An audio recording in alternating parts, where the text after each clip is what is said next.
Hi, Joe Haney from IAC Industrial Accessories Company here with another tip of the month. Today is part one of a five-part tip of the month series we're going to do on moisture.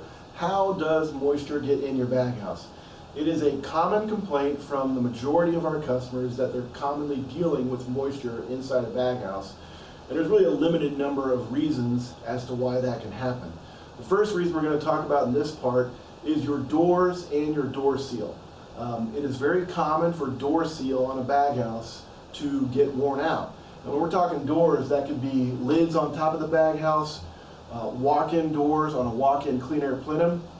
For a bottom load dust collector, it could be on the dirty side, but even access ports down in the hopper. All of them typically have some type of seal that is meant to keep it airtight and keep infiltration from happening with outside air. More than likely, anytime outside air gets in, it probably brings moisture with it.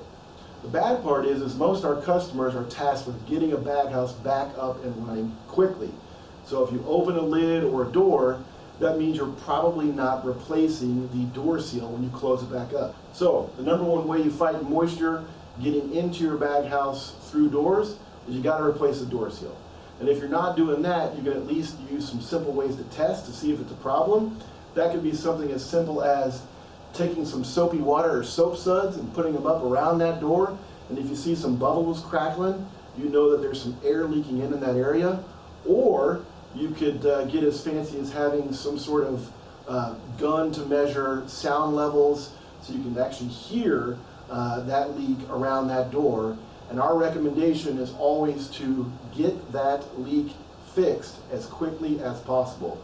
Your fan on that baghouse is always going to pull air from wherever it can get it the easiest. So if it's leaking through that door, as opposed to way back at your process, that's where you're going to get your airflow. So that's part one of how moisture gets in your baghouse.